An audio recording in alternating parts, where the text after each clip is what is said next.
Welcome to another episode of House of Horns. My name is Victor Corona, aka Victor Producer, and joining me is Gilbert Manzano, staff writer for Sports Illustrated. Gilbert, we're previewing the Rams and Cardinals matchup, Week 6. We're in Week 6 already, Gilbert. We have some news today that from what happened a couple of days ago with Van Jefferson getting traded. So before we get started, what do you think is going to be the best memory for Rams fans of Van Jefferson? Is it going to be what he did in 2021, or is it going to be that game-winning catch against the Raiders on Thursday Night Football? Yeah, it has to be that game-winning catch on Thursday Night Football with Baker Mayfield throwing on the touchdown pass there, and that was a good night. I was there to cover that one, and I remember I think Van Jefferson tried his best to get Baker to go to Florida, so that they were good friends from college, and then they connect like that on a game-winning touchdown was nice. But I guess overall with Van Jefferson, he just a lot of potential, very inconsistent, and after a while, people get kind of like impatient. So I'll leave it at that for now because we'll get into a little Yes. more of a deeper dive. But I think it has to be that Raiders game.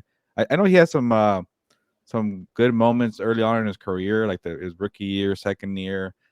The third year he got injured a lot, or not a lot, but he missed like 7 or 8 games to start the season. So it really took a dive from there. But that one game is the one that trumps everything.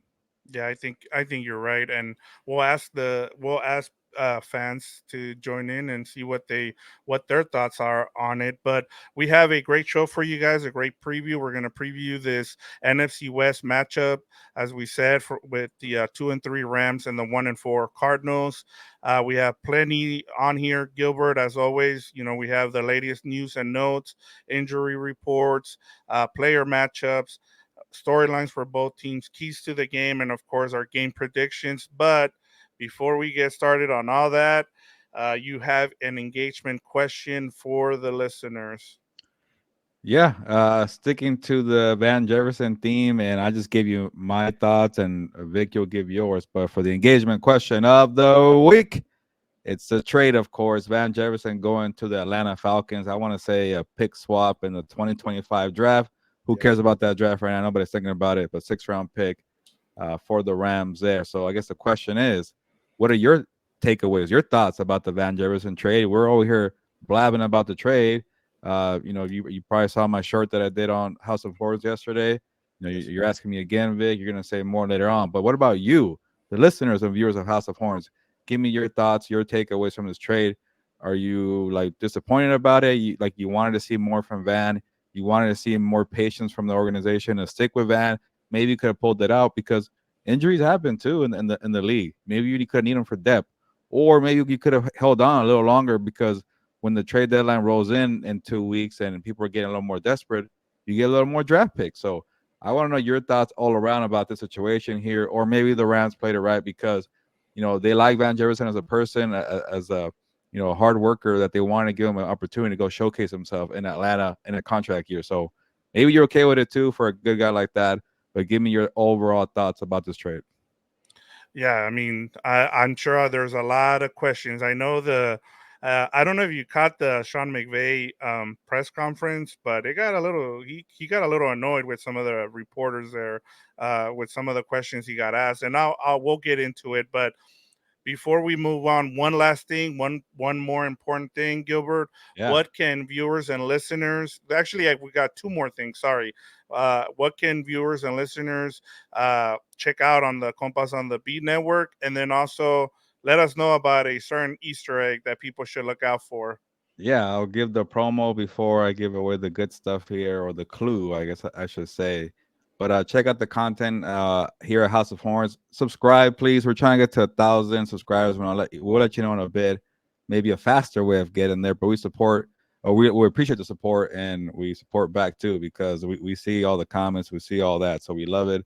And check out the main channel, the Compas on the Beat Network. I think somebody asked not too long ago on the comments. I forgot to respond asking what's a compa. If you're not familiar with the term, it's I guess you could say Mexican slang, right? It's not really universal Spanish, right, Vic? So Yeah, Mexican slang for friend, homie, buddy. buddy, things like that. So that's what a compa is. And Compas on the beat. The beat is referring to being on a football beat or the crime beat. Kind of more of a journalistic reporter saying. So you got a Mexican slang word and you got a reporter slang word. Compas on the beat. I don't know why I decided to drop the knowledge there, but I know people have been wondering. So go to Compas on the Beat, the YouTube channel, subscribe there, and then check out all the content there, all NFL stuff, and then just a bunch of random conversations. Like I know here we get right into football and right into the Rams, and I'm sure people like that. But if you want to have some fun and some good banter, check out Compas while we talk NFL. But Victor, there's one more thing, right? Yeah. Before you get to that Easter egg, make sure you check out. Well, it'll be on this channel, but make sure you check out our preview show with Gilbert, where we're on Thursday tomorrow night. We'll be on live. We're gonna break down a couple of games just to preview them, and then also do some giving you guys some betting lines, some fantasy sports stuff on there. So. And then sometimes Gilbert will have a guest on, and they'll go over those the top three matchups. So make sure you stay locked in to listen. Check us out on there. Yeah, that's a good catch by you. Yeah, if you see any like live episodes that don't look like House of Horns, that's still part of the network. Combos and B, we're trying to expand on the reach a little bit, and I know everybody loves football, so you want to hear more of a general view. Check out the live on Monday, which is kind of looking back to the Sunday, and then like Victor mentioned on Thursday, that's looking ahead to what's to come, and we'll probably touch on Rams there too. So stick around, and that is a key word. Stick around, right, Vic? Yes. Yep. And then now you can go ahead and give people the Easter egg.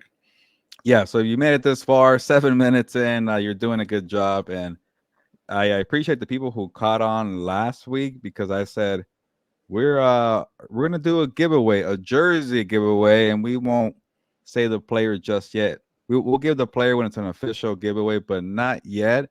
And I'm sure you already know the clues. Like I'll give another one. I think the player went to BYU, or he's a rookie, or he set records for most catches in a month in a game, whatever it is. You got it by now, but I'm not gonna say it just yet. So stick around for the rest of the show.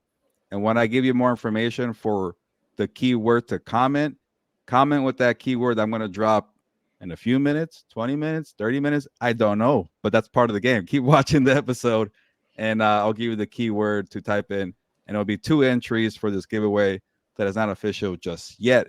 And people are already ahead of the game. People dropped the comment. It was House of Horns. Last week, the keyword was House of Horns, and I locked you in already. Two entries for the giveaway. And if I see your name again, that's fine. Like you get four entries for doing it again. Oh, So uh, after we stop doing these Easter egg hunts and clues, we'll get more official and do kind of the rules. But right now, I'm trying to have fun with this.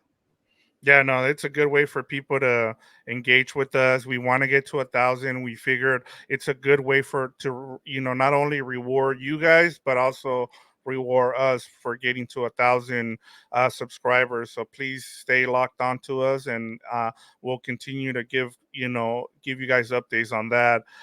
Gilbert, we usually do news and notes here, and we go over the injury report. So I'll just keep it quick on here. Uh, I thought the big injury right off the bat, I will, and we'll get to, I want to talk about Van Jefferson. So that's why I want to do this quickly. Just as of when we're recording here on Wednesday night, you had five DMPs for the did not practice players for the Rams. It was Ernest Jones. Sean Maybeck talked about this. He said he had a little bit of knee soreness. He should be good to go on Sunday. He's just giving them a Veterans day off. Joe Noboom again with the groin. Is it Laurel Murchison with the knee? Defensive Yep. tackle, linebacker Christian Rosenboom with the neck again, and then guard Kevin Dotson with an ankle. So those didn't practice, but it sounds like every one of them should be good to go outside of I don't he didn't give an update on Laurel Murchison or Christian Rosenboom, but as far as Kevin Dotson is concerned, Ernest Jones, and I don't know about Joe Noboom. I did see Jordan Rodriguez say that he was practicing he was up to the side, so he didn't practice. And then the last one was limited was Ben Skoranek. Now the one I wanted to bring up was the Rams. Bobby Brown the third is out 5 to 7 weeks with a grade 3 MCL sprain, and I think that one's gonna is huge in the run game because he was their biggest guy and he was in there for the run support. So just wanted to get your thoughts on that before we get to the Van Jefferson stuff. Yeah, you took my biggest thought at the end was the Bobby Brown. He really has popped over the last 2 weeks. I think I feel like, or maybe the whole season. But he was really helping out like run blocking or just creating some pressure. Moving the pocket. So um, we always give credit to Kobe Turner and obviously Aaron Donald, but I think Bobby Brown has been a big part of it too, helping out there. More of the nose tackle. I think that was what Ashawn Robinson's role a year ago. So we're all wondering what's going to happen with Greg. Is it Greg? I'm already forgetting his name. Is it geez, the guy from the Buccaneers? I'm already blanking, but Greg, no Hines or whatever it is. I'll Oh, I come know. back to it. Yes, He is. Why did I just forget about? He was a good player, but yes. he moves on, and then I forget about him. But yeah, Greg, who I'm gonna I remember know who you're talking eventually. about. Gaines. He was Ashawn, the yes. Greg Gaines. There you go. Did Great you get it? games. Boom. Yeah, Okay. great games. And then Ashawn Robinson. And we're like, okay, who's gonna replace those guys? And it's been Bobby Brown and it's been Kobe Turner with Aaron Donald. And so I think losing that is gonna hurt them. We'll see how that affects them. But I am concerned about that. And then uh yeah, I'm hoping Joe Nopum plays and also Kevin Dotson because again, we touched on it on Monday. You touched on it on the recap show. Like this offensive line is starting to be a problem again. Not as bad as last year, but the more injuries start piling up, the less chemistry you're able to kind of have with five guys. So hopefully for no boom and also Kevin Dotson, they're okay. I know Dotson's more of a depth piece, but you just don't want what happened a year ago. Like I still have, those memories of like every offensive lineman going down. So they need those guys healthy. Yeah, no, and one thing I found out about today was that Kevin Dotson is the fourth rated guard since he took over for Joe Noboom. So Whoa, we might not see Joe Noboom again because I think Kevin Dotson might have just taken his job, and that it's going to put a lot interesting. of yeah. So Is it just something to PFF? look. Yeah, PFF fourth rated guard since he took over for Joe Noteboom. So the last two games, and he only had one. He only allowed one pressure on Sunday versus a good Eagles All right. defensive line. So just something to keep an eye on. He should be fine, ready to go. But we'll, as the rest of the week goes, things can change. So I'll put that as a caveat. But Gilbert, let's get to the big story. As you said, you did a short about the Van Jefferson trade. Um, I thought one of the things that was in I'm glad we talked about it last week. We kind of thought it might happen. I just thought it was a little bit early just because Mm-hmm. I'll get to this. I guess my main point that I'll talk about is watching that Sean McVay presser today was really intense at the beginning. He started off by saying great things about Van Jefferson, and then the reporters were just like, "Hey, so what else happened? How did what happened behind the scenes? Did he request a trade?" And then the more questions he got, the more he got frustrated with the reporters, which I understand, but at the same time, they have a job to do. So I just thought it was very interesting. One of the things I don't know if you've seen this, you've been in that presser. So my question to you outside of this Van Jefferson story is when was the last time, or did you last season? Did you ever notice him not mentioning reporter by name? Because it took him about, I think it was about a 15-minute press conference. It took him about 10 minutes in to start saying Jordan and Gary, and I was like, okay, he's a bit frustrated if he's not saying their names because that's something Sean McVay is known for. Yeah. Yeah, it's funny because now I wish I would have watched the video because I read the transcript and I'm like, oh, they're actually asking some very in-depth questions. I think one of the questions was, did Van Jefferson ask for a trade? And when I read the quote, it said, I'll keep that in house. And that lets me know that I think there was a trade request because he could have easily just said, "Oh no, no, no, nothing like that, nothing bad like that." Because when you ask for a trade request, there was more attention. So when he shot that down, I'm like, "Oh, that's kind of strange." I think he kind of gave himself away. So, but I should have known when the questions were going that way because when I was reading the transcripts, it was like maybe the fifth or sixth question. So you could tell people wanted to get more. And like you mentioned, those are good reporters right there. And yeah, like, I was there last year. Like I do appreciate Sean McVay giving us like a good amount early on, so we don't have to ask about it. But it's a tactic. It's more like, okay, I'll give you this, but okay, leave me alone now. Don't ask me more. So it's a nice try. So I'm used to that tactic. There, some guys don't even give you anything. So I do appreciate that. He gives you the whole injury report. He knows off the bat they want to ask about the Van Jefferson trade. That was the first thing he said. But it's kind of like, all right, not so fast. Let's really figure out what happened here because yeah, why are you trading the guy so soon? Injuries happen. You need depth. This guy was a key piece for you coming into the season. So what went wrong? So everybody's trying to figure out what's going on there. So I want to say, this is just guessing. I think Van Jefferson wanted out and they wanted to hold on to him. But I think Sean McVay is being honest when he says we really love that guy. Like he was a hard worker. He was great for us. So again, when you kind of do a flip for like a like, I think Van Jefferson could have got more than Cam Akers, right? Like I feel Yeah. like people need wide receivers who are speedy, who has size. He's not consistent, but he has potential. Like to go 2 years from now to get a 6th round pick and you still had to give up a 7th round pick, like it just didn't add up. So I think it was more like, where do you want to go? Oh, that team, they have an opening. Let's work it out. I do kind of believe that part, but I'm also kind of scratching my head. I think Van got really frustrated there. So I'm gonna go back and watch the interview because I guess I like drama. I like to see Yeah. intense press conferences, but yeah, I think they could have got more for Van, maybe like even for 2024 draft, but like a 5th round pick or something. So it's interesting, Vic, because they've now been in 2 trades, and you would think they're kind of sellers because they gave up on Cam Akers and Van Jefferson. But I think the way we should view it, those trades is kind of like they just weren't fits for the roster, and that's okay too. Like it's not like they're doing a fire sale or anything. It's more like, yeah, our roster went a different direction, and Kyron Williams is doing okay, and Puka's balling out, so we could trade those guys. Yeah, no, and I thought the other thing that kind of leads me into the next thing because I think it was Jordan who asked him about, so are you guys getting ready to start adding pieces now with some of these trades? And he shot that down. He's like, well, I don't know if we have the resources, and I'm just like, Hmm. wait, so what is it? So are you not? And I don't want to pick on this presser. I just thought it was really interesting and just some of the answers that he gave.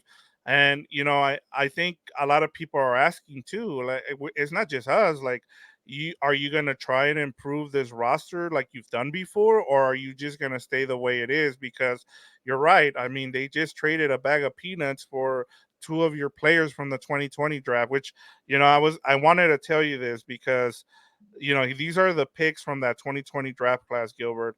It's Cam Akers in the second round. It's Van Jefferson in the second round. It's Terrell Lewis in the third. It's Terrell Burgess in the third. It's Bryson Hopkins in the fourth.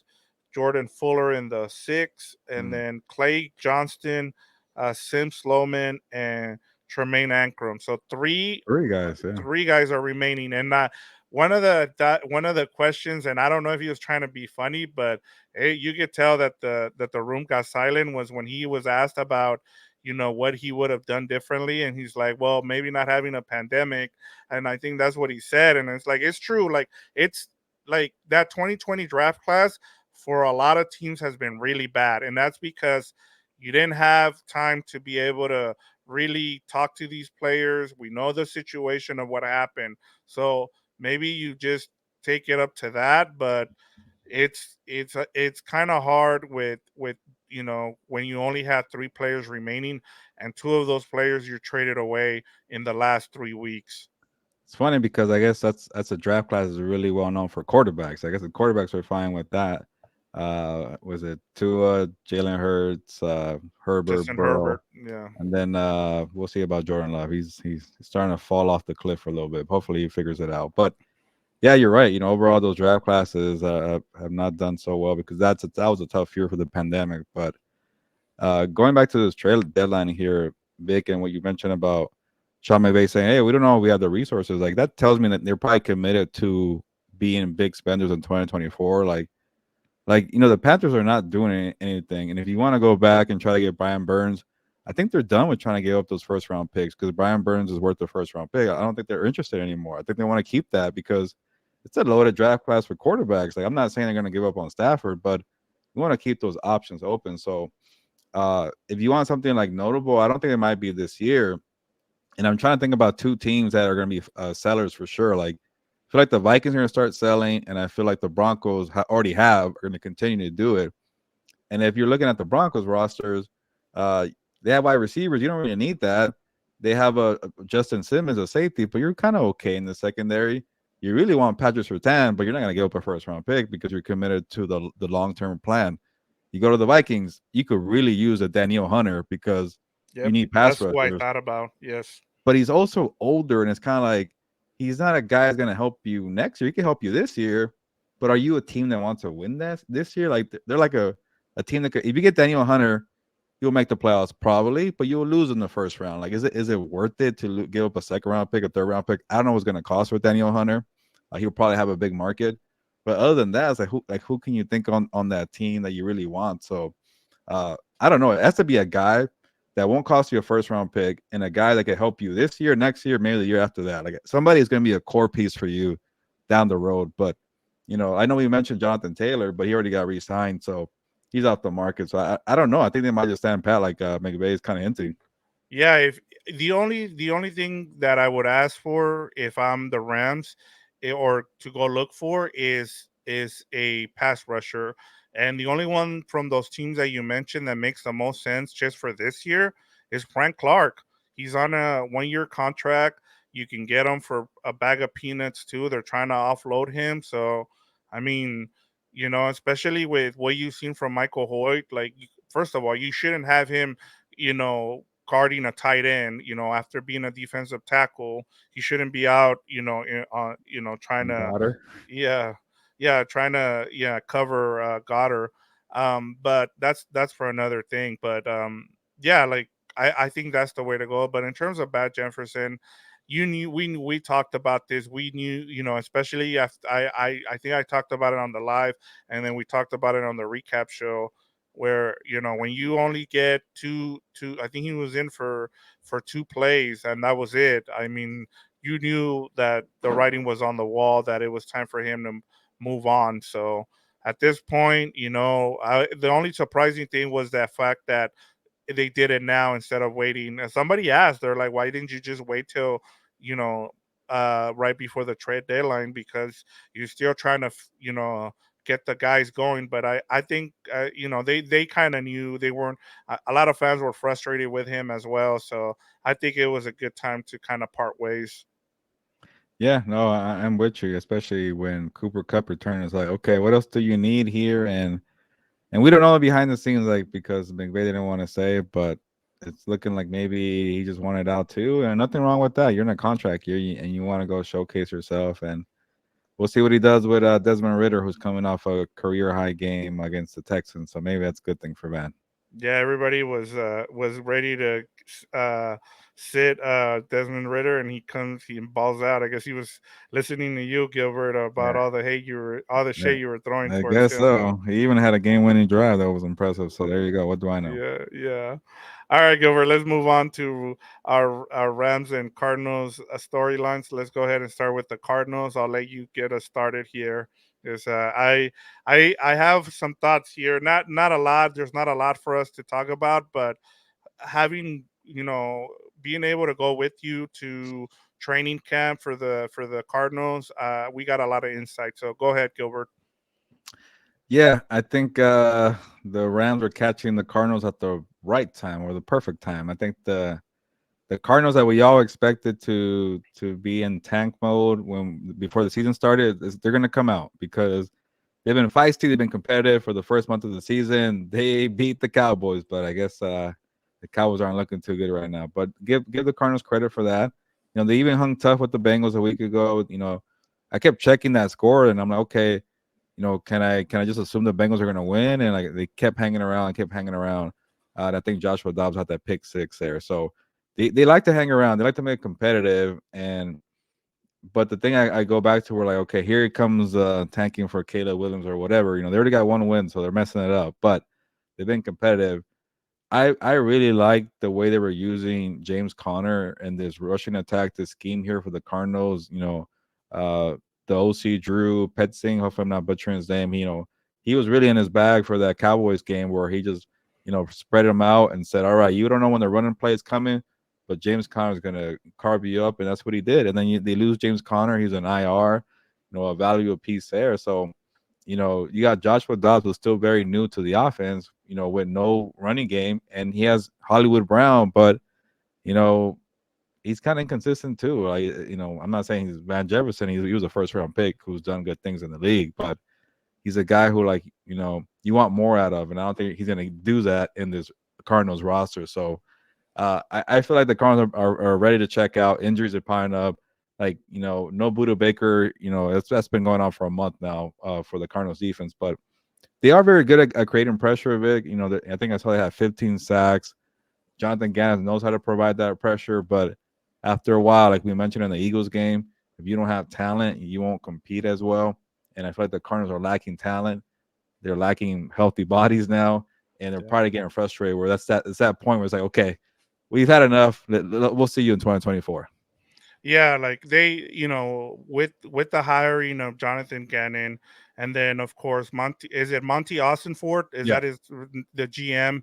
They've done a great job of putting the pieces together. I think one of the things too to kind of keep in mind is that they've gone from, they've been a good replacement for Cliff Kingsbury and Steve Keim. Like one of the things that I've heard from or have read from either the people who cover the team and then also from fans is the fact that it's night and day. Like one of the stats that I saw, Gilbert, was like last year they were last in, like when they got to second down, they were last in terms of running the ball.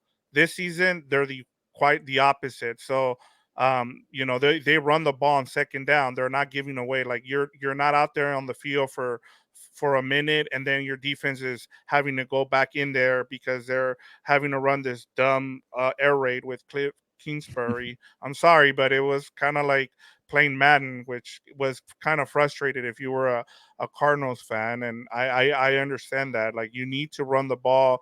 I know it's in no way like I know a lot of people are like, well, the new innovative way is to pass the ball. No, you can still run the ball. You can do it in different ways. It just doesn't mean that you need to throw the ball and and have an incomplete pass. Which looking at that stat, who's number one this season? What team it is? It's gonna shock you, and it's not the For Rams. For like that, there's one team that has yet to run a running play on second down after throwing the ball on first down. huh? Okay. There's only one team you said. There's only one team. They're all for 26. So on second down, they've thrown the ball 26 times, and they haven't run the ball. Mm, Chargers. I No, don't know. no, Yeah. I'm not. It's the Jaguars. Okay. Yeah, and the Cardinals are number one. So after they've thrown an incomplete pass on first down, on second down they run the ball the most times. So I mean, it just tells you that the culture has changed for them. The other thing that I think has been really impressive, and I'm glad. Like I said off the top, I'm glad I got to go and see it for myself during training camp. They're they have a structure there, and they're running it. They have Jonathan Gannon as their head coach. He's running things, and he's letting his offensive coordinator, who you mentioned, Drew Petzing. He's this guy's gonna get a job soon, Gilbert. Like what he's doing with that offense so far this season has been impressive. Like at I told you like about last week I think it was after week 4 or week 5. The NFC West was the only team that the only division who had four teams in offensively in the top 10 in terms of DBOA. So that tells you that the Cardinals were doing something right offensively. And he's starting to get looked at, and I he might be a 1 year guy there for, and he's young, he's super young, so and then their DC, he Nick Rawless, I think is his name. He's not, he doesn't have the pieces as you talked about, but they're feisty. They're getting, they've lost Buda Baker early on, as you mentioned, but they're still out there. Their secondary is beat up, and they stay in the game in the first half, and then they get blown out in the second half because they're either their injuries are catching up to them. So they have enough to scheme up in the first half, but they just don't have the bodies in the second half to stay with teams, and that's been their thing. But I think the my biggest thing with them is that they have changed the culture, and it's only taking them 6 games, Gilbert, and that's impressive. Yeah, that's a really good sign for a rebuild. Like you always see these teams that overachieve because they have good coaching. And I know we saw it with the Giants a year ago with Brian Dable just doing a great job with the coaching, even though the roster kind of sucks. And then it's weird because this year Dable's team has gotten worse and the roster got better. So Well, part of the problem is, Gilbert, is that they won. You want to do it this way. You want to be able yeah, to be competitive but lose games, so you draft early. You don't and that way you can, yeah. fix your team. Yeah, I guess it's tough because maybe it's you wanna be showing progress, but if you're a year early, it might hurt you because you're winning too many games, and the rebuild kind of stalls that way because you're not getting the picks that you want. Like the Vikings did that a little bit, and they're going through the same patient approach. Okay, now I know Jefferson, might as well start tanking and do the rebuild. But going back to the Cardinals, like they're well coached, and then you have a new GM who's pretty much a no nonsense guy. Okay, everything that happened before, we're gonna change that. You might not like what we're doing now in the off season. You're gonna make a lot of jokes about us tanking, but he's making the smart moves. And when I talked to him, he pretty much looked at me. There's no tanking here, and he was right because they're competing. They're actually going out to win games. Maybe if you want to look at different, say, hey, you stripped this roster of a lot of good talent, but he's doing the right thing for the future. But he's not asking Jonathan Gannon, hey, can you like whatever happened with the Texans with the last two coaches, Lovey Smith, or I'm already blanking on the other guy's name, but they fired two Uh, coaches, one and done. And there was reports there saying, hey, can you lose this game? You lose that game. Like that's always a bad thing to do. Like it's just bad juju all around. So Osborne is doing this thing there to rebuild this team. Like it makes me wonder what's gonna happen with Kyler Murray. He didn't draft Kyler Murray. He didn't pay Kyler Murray, so he can move on. But at the same time, he's letting Jonathan Gannon do his thing, and these guys are coaching up. And I wonder if Vic was gonna happen with the OC because maybe he's too young to get a head coaching job, but somebody else with an opening at OC is gonna want him, and it's kind of like the same job, but like with a better roster. And like Jonathan Gannon's gonna try his hardest to keep him, but he might have a better option with a better roster. When you have a better roster, you could do this for a bigger sample size. But overall, it's a good sign where they headed, but there's still a long ways to go. I mean, the Rams hired a guy who was, what, 31 years old. So, I mean, you never know. I think Yeah. maybe he was 29. I forget how old, but he's still the youngest coach, Sean McVay. So you never know, man. Like he went from tight ends coach to offense. I don't think he was he an offense. Yeah, I think he was an offensive coordinator. Yeah, But for yeah, Washington. yeah, for Washington. So, yeah, and then on the Rams, I think this big storyline is this is your get right game for the Rams. You have to, as we just laid out, of what between what you said and I said, this is your opportunity to get things back on track. Get yourself. You need a good feeling. You need to make sure that you come away with a nice victory here, and you can an easy victory. It needs to be an easy victory for yourself, just to be able to move on for the next couple of weeks, especially when you have the Steelers and then the Cowboys coming up. Yeah, you got to win a home game. They haven't done that yet, and you got a 3 game homestand. You got to finish it out 2-1. You lost to the Eagles, and that's understandable. The Eagles are really a really good team, but the Cardinals are, like I mentioned, they're on the decline. They're ready to take a nosedive, and I'm with you. You better win and do it in a dominant fashion. I don't want to say it's a must-win time in what October, middle October, But you need this. You know, you don't want to look back and say, "Oh, that game that's the one that we should have gotten to make the wild card or whatever it is." So you got to win that one, and then again, like I think they could beat the Steelers. So you're stacking wins. You're looking nice, but that's getting two ahead. I just feel like they gotta end this homestand. You don't get 3 games in a row at home that often, so you better come out on the winning side overall with the record, starting with Arizona because you're already down 0-1. Yeah, and I agree. I mean, it has to. This is the start of a winning streak here. You haven't had a winning streak yet, and I think that's going to be very important for them. So, but let's get to our player matchups, Gilbert. What do you have? Yeah, I kind of hinted at this, but they don't have the like. If you try to quiz me on players on the defensive side, I'm Yeah, gonna really struggle. So I want to embarrass myself. But looking at the overall numbers, they know how to create pressure, and then they even gave Burrow fits a little bit, but Burrow looked a little more healthier on that calf, so he was able to extend plays. Like if he couldn't extend plays with a bad leg, the Cardinals would have got to him. Like they were there. So I've seen that throughout the whole first 5 games. They beat the Cowboys. They put a lot of pressure on Dak Prescott.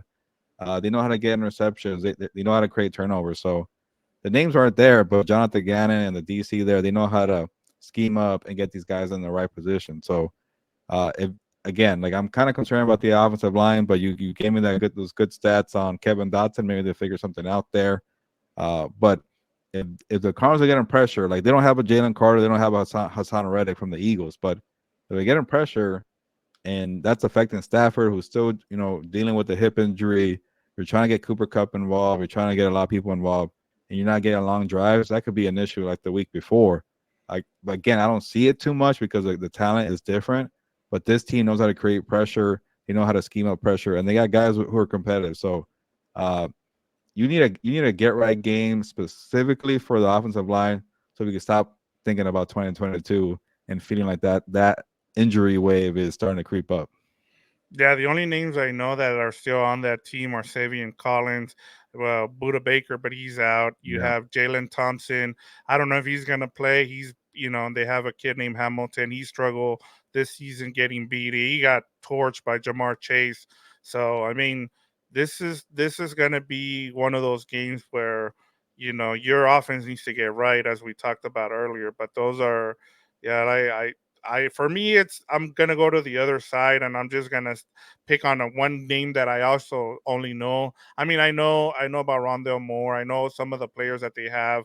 James Conner, the new kid. I already forgot his name. That he was the top fantasy pickup on the wire this week. But I'm gonna go with Marquise Brown if he plays. As we talked about, he was out sick, but we expect him to play. But we'll see what happens if he does play.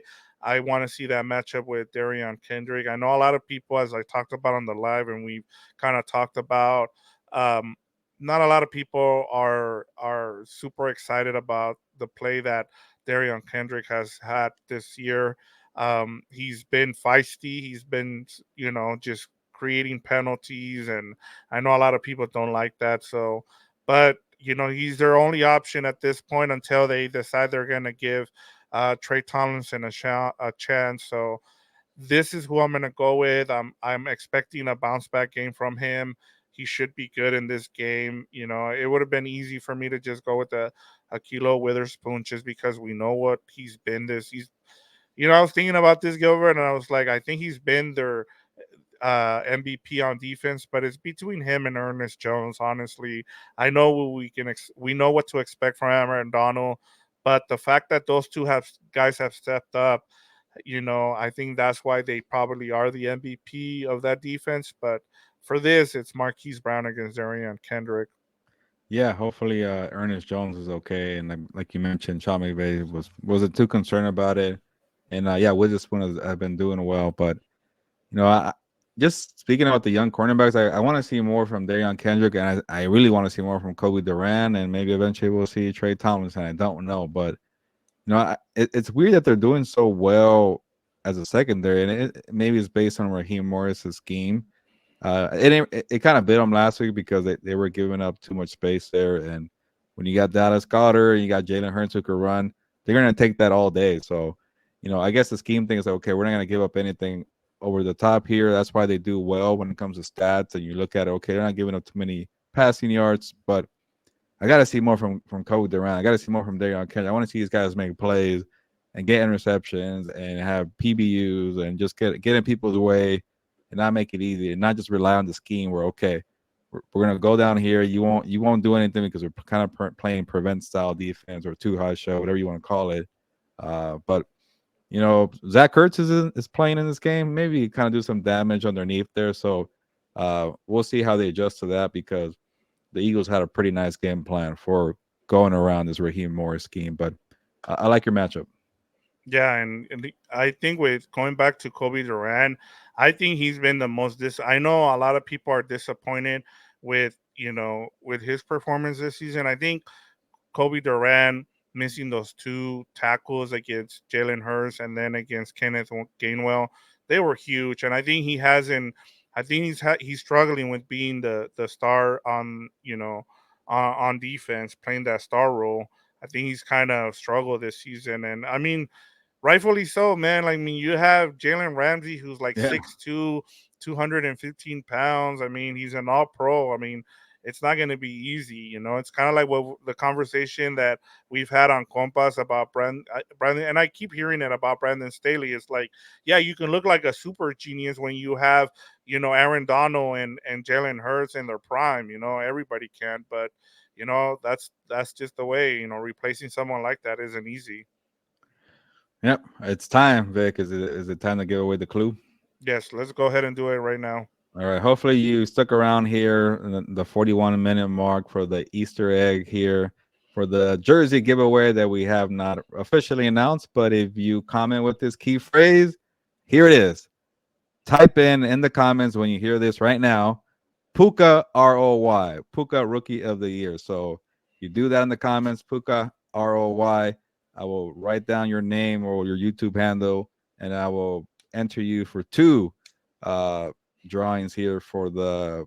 I'm not gonna say it yet for that player jersey giveaway, and you already know whose jersey it's gonna be. But let me have fun with this. Puka ROY in the comments. If you're in the audio, we really like people listening to the audio. Keep downloading the audio too, but try to get over to YouTube so I can see your comment. Puka ROY. Now There the you go. tricky part here, I kind of feel like I should add more to it, Victor, but I don't want to make it too complicated because what if somebody That catches on and they start seeing all the comments like I didn't watch the episode, but I'm gonna put Puka ROY, but yeah. we'll see how that plays out. Yeah, we'll see how it goes because I think that's what I should have. I was the one responding to people's comments, and so I should have said instead of "Oh, thanks you for listening," I won't do it this time. We'll just put Mark a it. check. We'll just like it or put a check mark or something. Yeah. That way they know that I'm we're trying to cover all my bases here. Like, okay, I don't want people fast forwarding but they can easily just copy the comment and just okay, I'm gonna do the same thing here. But maybe people yeah. won't catch on. We'll see. We'll see how it We'll plays see. out. We'll see how it goes. But hey, that's good. At least we know that people are listening and they're checking out the show as well. So, but let's get to our keys to the game. Gilbert, go ahead and lead us off. Yeah, what did I have here? Oh, yeah. The way Sean McVay was frustrated about the very short drives, that's the way I felt watching the game. I'm like, are you gonna do something in the second half? So the Rams couldn't sustain drives against the Eagles, and the Eagles have a good defense. I get that, but you can't be having your entire second half being drives of 5 plays or less, and you're struggling to get a first down. And even that Bengals game, remember, Vic, they couldn't even get a third down until the fourth quarter on the 2-2 touchdown. So you got to just get drives, get first down. I want to see more Kyron Williams in this game, especially this game against the Cardinals. So we'll see. It's one of these games, big, like you mentioned, where you want to dominate and just get out healthy. And if you can run the football, you know, 30, 35 times, maybe even 40, take that all day. So you need Kyron Williams to go out and do his thing there. So long drives are okay. They don't really, if you sometimes when you have long drives, you're creating more opportunities for the defense for a takeaway, but they don't really have that here with Arizona. They know how to create pressure, like I mentioned, but I think that they need long drives here and just get out healthy, kill the clock, time of possession, go up by 12, 14 points early in the game, and just do the best you can to get out of that game. But it's never that easy. We'll see. Yeah, it never is easy. We've seen, we know how the NFL works. Everybody is, I mean, we'll get to it, but they're 7 point favorites for a reason. But the thing is, the Cardinals are, they've been feisty all season, and I think one of the things that they've been able to do is like I said, they stay in the game, and then in the second half, they just run out of depth. And I think that's you're right to say that. Like, stay, if you get out to a nice lead, then just all you need to do is hold on. You don't want to do what you did against the Colts, like as you said, get out to a nice lead, but don't give away all the Yeah. lead to where they tie you up. So that's a good way to go. For me, it's just attack the Cardinals banged up secondary. I mean, it's pretty easy. Like, where they're at on the secondary. I think that's especially with Puka and Cooper Cup. This is the game for you. If you have them in fantasy, you're expecting about 20 to 25 points from each player because they're gonna get targeted. The one thing I know I put that attack the banged up secondary of the Cardinals. I'll keep saying it every week, Gilbert. It's not going to change for me. At least run the ball. You're going to need to run the ball in order to set up Cooper Cup and Puka Nakua. If you run the ball 20 times with Kyron Williams, you're going to be in a good position. So those are my keys to the game. Yeah, it's one of these games where a lot of players could go off, and we'll see. I think you mentioned Vic that they didn't use Cooper Cup on the jet sweeps there. Maybe he's healthier this week to do stuff like that, but I don't know. It just feels like one of these games where like just get the job done. You don't need to be too creative, and like you mentioned, a secondary is really banged up, and maybe it could be a 2-2 game where you're trying to pick I them was apart gonna down tell the you field. that, Gilbert. I was gonna say that. I think the guy who's gonna probably break out in this game is Tutu, because what we saw from Jamar Chase, if you can Yeah. connect long on those passes, and he just missed connect. Matthew Stafford just missed him on a throw there that would have gone for a touchdown. So maybe they finally connect in this game and you get two long touchdowns. But I would like to see Tutu get a couple more jet sweeps, use him a little bit more. Yeah, and then he's kind of been quiet the last couple of weeks. Like he's scoring touchdowns, but they're like 2 or 3 yard touchdowns, or he doesn't have like the. I think early on he had the 8 receptions, 100 yards receiving kind of game. So it'd be cool to see more of that. But yeah, no, we'll see who's the one that does damage, because it does feel like a game where somebody's gonna have a big time game. Yeah, it's about time. It's about time the Rams have an easy game, especially you're at home.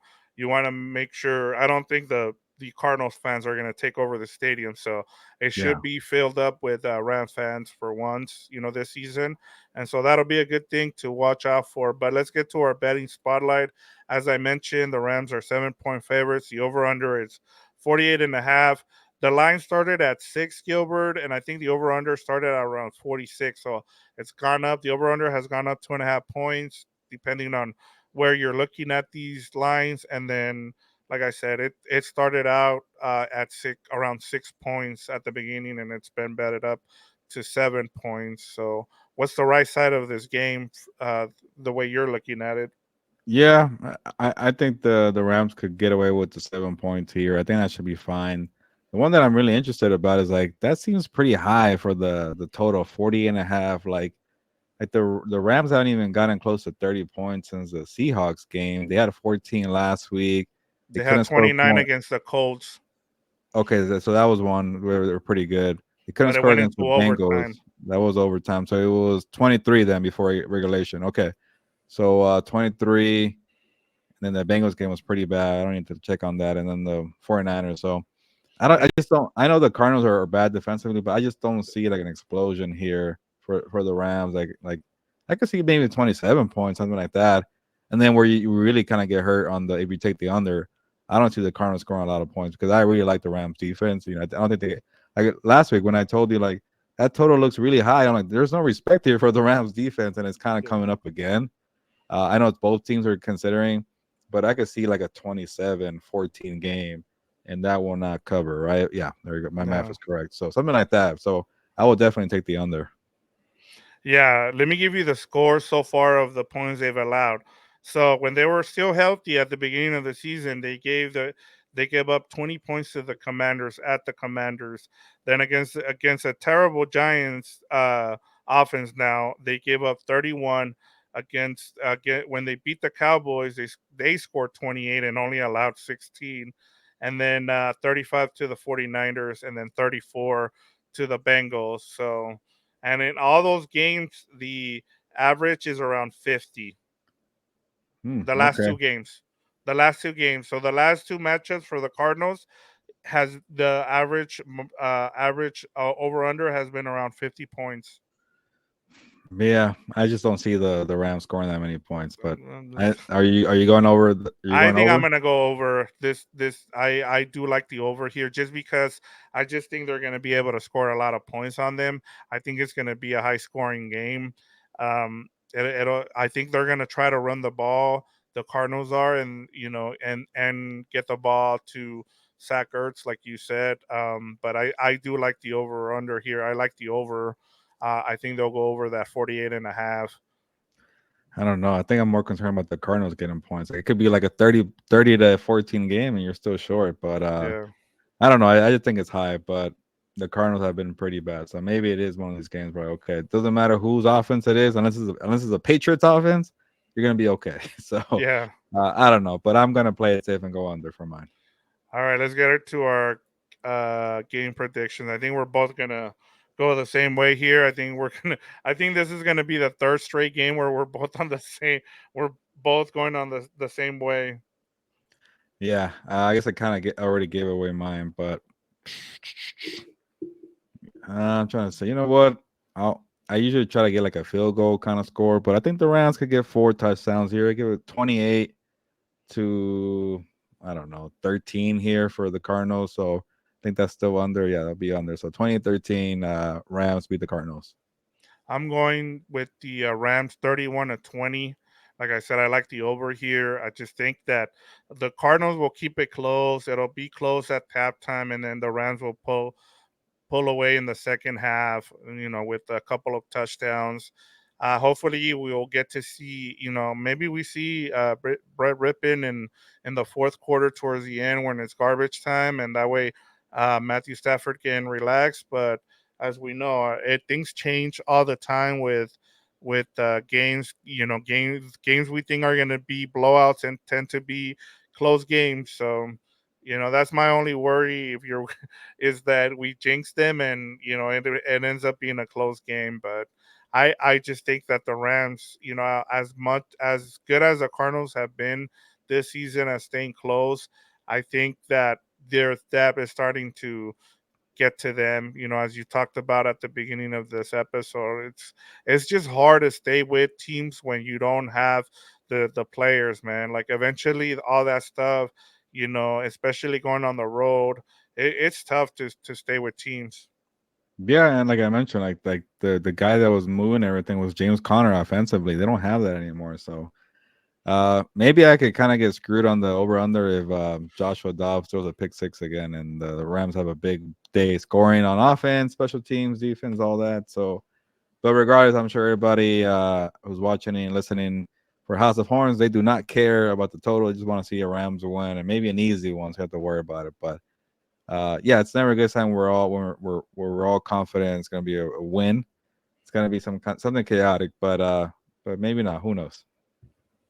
We'll see what happens, but Gilbert, just want to say that there's a chance that you might be joining us for the live on Sunday. Oh Is yeah. that true?